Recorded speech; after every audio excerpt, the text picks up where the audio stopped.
Alright lads, seriously vlog here, and welcome to another episode of the Weekend Roundup. Before we get started, I'd just like to say, I've really enjoyed doing Football Manager videos, even though I know I haven't really got much of a response to it, but I've enjoyed it, so I'm going to keep doing it. I should have another one up for you tomorrow, and that will be the Fulham at home game and the Crew in Capital One Cup. But now into the results.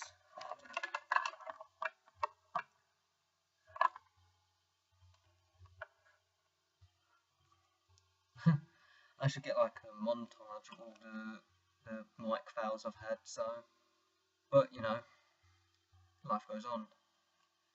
First in the Newcastle versus Chelsea game, surprise result here. I was expecting a 2-1 win for Chelsea. It was actually a 2-0 win for Newcastle, and probably quite well deserved as well.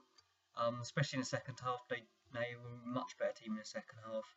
First half, Chelsea could have taken a couple more chances.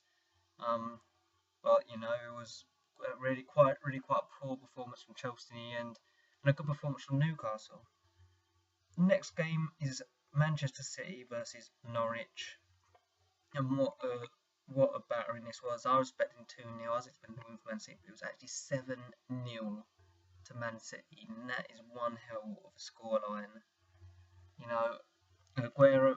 It was a mix out of Man City being in extremely good form and Norwich just being absolutely shocking. More so Norwich being shocking, they just couldn't deal with the defence, with the attacking presence of Man City. You know, the likes of Aguero, Negredo, Silva, Fernandinho, Yaya Toure. You couldn't deal with them, and it was just an absolute battering. And then nothing less than Norwich really. It was which it was. Next game was Hull versus Sunderland, and this is a game of a lot of bad tackles and you know a lot of controversy really.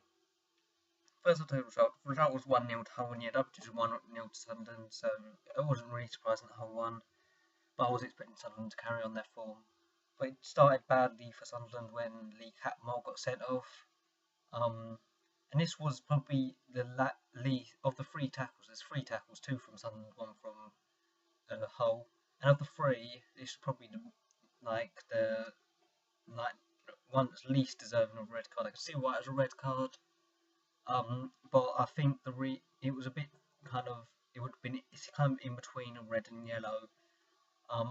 Kind of see why they give the red card, but he can feel like he was quite hard done by Lee Catmull. I think his reputation probably got the best of him in that case. You know, his reputation for dodgy tackles, and it probably did kind of, you know, as it was on the yellow red card borderline, it probably just pushed it over the borderline, you know. And then the next one was the worst of them all, was another player.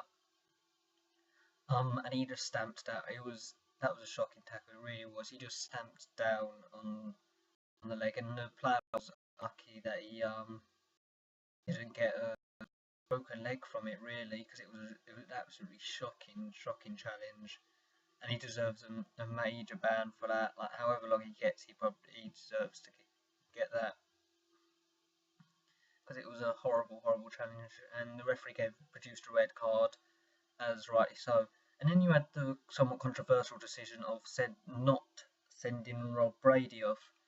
And Rob Brady, for me, I would say if Lee Catmull's was, then that was certainly a red card, because that was a lot worse than Lee Catmull's. Both feet off the floor, and it was a dangerous tackle, and he should have definitely been sent off for that. So, Catmull's, I could see why it was a red, but at the same time it was slightly harsh. Just said no arguments, and Rob Brady a red.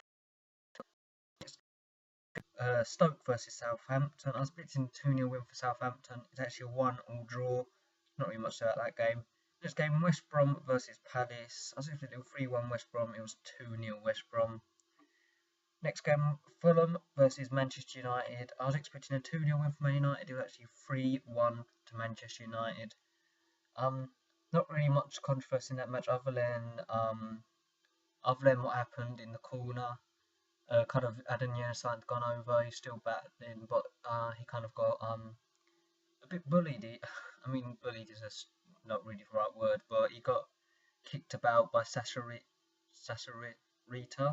I believe it's pronounced, and can't remember who the other bloke was. But Sasarita was um, the main kind of person. He was doing the main damage. So the other person was trying to get the ball. Sasarita was kicking, and he stamped in the end.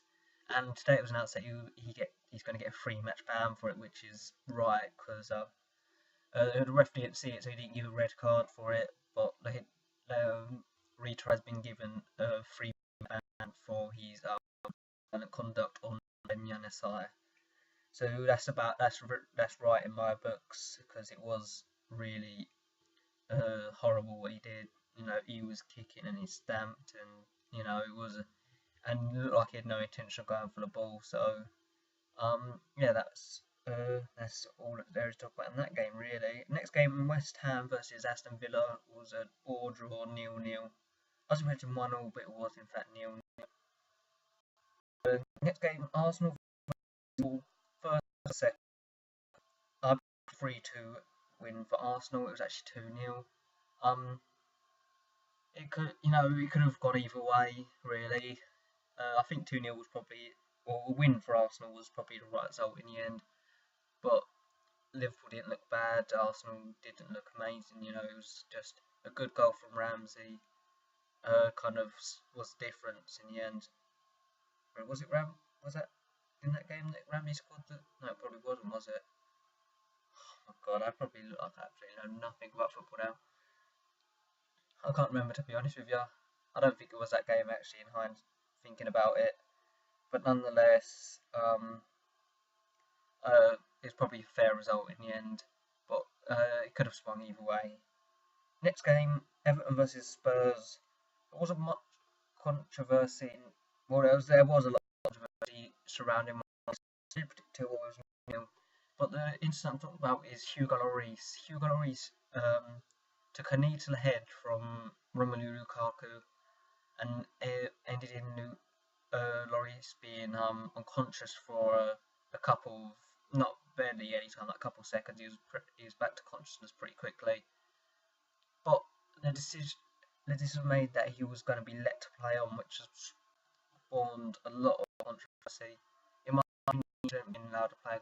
If you're unconscious, then the decision should be made for you to play on, because it's really, you know, you're never in a safe position. That you can't take any risks with head injury. That's why it's the ref's job to stop it as soon as there's a head injury, no matter what. And to let him play on, although he wanted to play on, he clearly really wanted to play on, but the doctor or the physio should have made the decision to go and to take him off. Next game was the South Wales Cardiff versus 2-1 for Cardiff. It was actually 1-0. Not very much to say about that. And the Charlton game, I picked 1-0 between Charlton and Birmingham. It was actually 1-0 to Charlton, which is a fantastic result. We've now gone 7 hours and 27 minutes without conceding a goal, which is a really good achievement in my opinion, considering we'd struggled to keep clean sheets before that, and now we've gone 4 games, I think it is, without conceding, and my unbeaten run, which is really positive, good. And that's the end of it. If you liked it, leave a like, please comment, subscribe, and I'll see you guys later. Cheers.